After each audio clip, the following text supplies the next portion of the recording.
Greetings, everyone. I'm your favorite church girl, Vibok. All right, welcome to October. Welcome to a brand new week.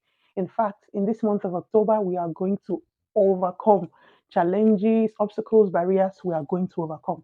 I believe so strongly that we are going to have testimonies before the end of this month.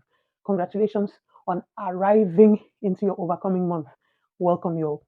Happy Sunday. Hope you guys went to church today. All right, before I continue, this video is going to do a lot of good to someone, and this is how you can help me make it go out there. Like this video, share it.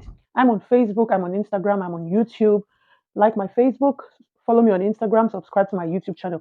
And then what you can help me do to make this video reach its full potential is click on the notification bell so you can easily get my videos. If you haven't shared this video already, please do it. Let it go as far as it can possibly go. Just click, and then if somewhere along the line you find my videos no longer helpful, you can unsubscribe, you can unfollow, you can unlike. It's simple like that. But I'm going to do my best to make this impactful. So today I want to talk about It's a Mirage.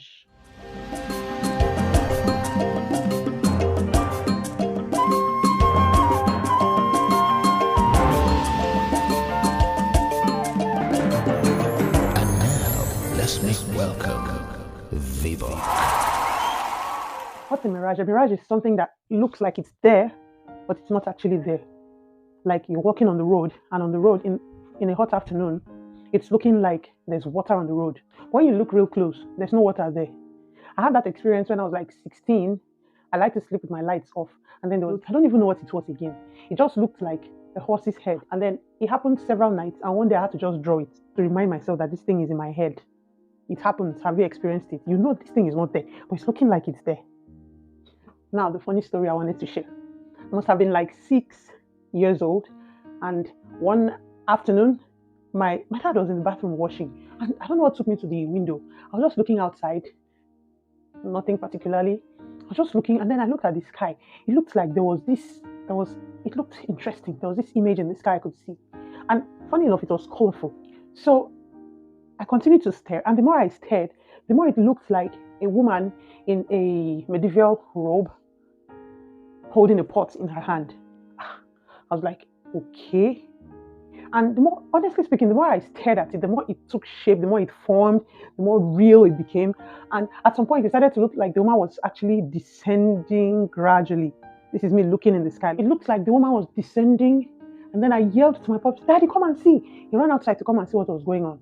What is it? What is it? And I said, look at the way, look out the window, look. And he looked, okay. I said, look at that woman that's holding a pot. She's coming down, she's coming. My dad was like, what woman? There's no woman. Then I pointed. He said, Madam, what you are seeing is just clouds that have formed, and that is not a woman. It doesn't even look like a woman. There's no woman there. Like, how is this man not seeing this thing that is so clear? And then I beckoned on my siblings who were younger actually, and I said, come and see this thing. Look at this woman. And probably because they're younger or because they actually were on my dad's side, they were not seeing what was not there. So they're like, I don't see anything. I'm like, how can you not see it? And then in my mind, it was actually descending. I'm not even going to lie. Whatever it was descending. And I'm like, how can you not see it? In my mind, I'm like, is it possible that these guys don't understand that the world is coming to an end and this woman is coming to judge all of us? Imagine, no, already on a non-existent something, I've already formed a massive theory about a cloud woman that doesn't even exist coming to judge the earth. That's how throughout that late afternoon stroke, early evening, I became so sober. I couldn't understand why nobody was taking these things seriously, why they couldn't understand that the world was coming to an end that evening. They had to be sober. Were they not understanding? Imagine, only me, woman, coming down from the sky, pot, world coming to an end, all these things I had successfully fabricated in my mind, and they became so real. Towards the evening, I started to notice that the woman was still coming down. So at some point, because I was always going to the window to check, at some point I began to notice that she was still descending, but this time it's like she was falling apart. I don't know if you understand. The pot was no longer steady. Her figure was no longer definite. Everything was just like giving way, sort of, so to say. Again, now let me notice her. So at least before the day finally got dark, I now noticed that, Bobs, it's like this whole thing was in my head. Because number one, the world didn't come to an end as I was afraid it would. The woman did not come down. She dissolved into thin air. She wasn't real. Hey, You know, a lot of us have active imagination. We imagine things. We build up mountains in our minds. We see little things and we're quick to know what they can become. Why having an active imagination is good if you're an overthinker who imagines the worst every time, who sees things, negative things. You imagine, look at this. Okay, I'll tell you something. During the week, someone posted on a WhatsApp, pardon me, on a Facebook group, I'll share the picture, about a bridge somewhere in Lagos and said the bridge is falling apart, something like that, something like that. And then people who were into construction, engineers, and people who were in that field said, oh, guys, stop this thing. Stop creating a false alarm.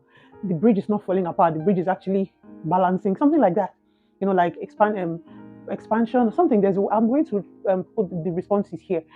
Some of us know how to imagine the worst. Oh, okay, this door didn't open. We are going to be trapped here. They just imagine the worst. They see a little thing and then they just conveniently imagine the worst. The truth is, in actual sense, okay, me now, I was very, very timid. I was a scaredy cat.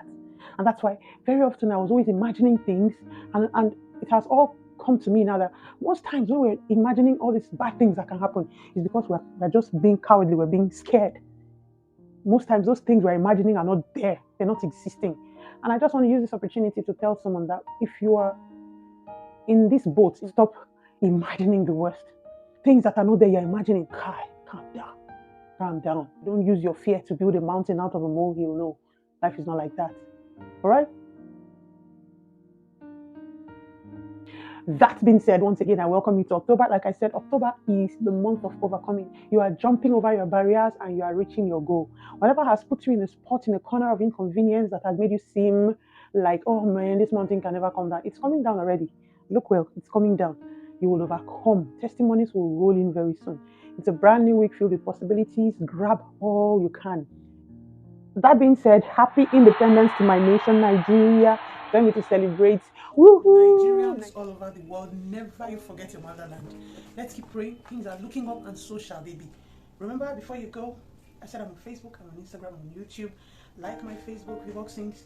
Follow me on Instagram, VBoxings. Subscribe to my YouTube channel, VBoxings. Now, let's make this video help other people. Click on the notification bell so you can see my next upload as soon as I do it. This video can help someone. Like it, share it. On this note, your peace.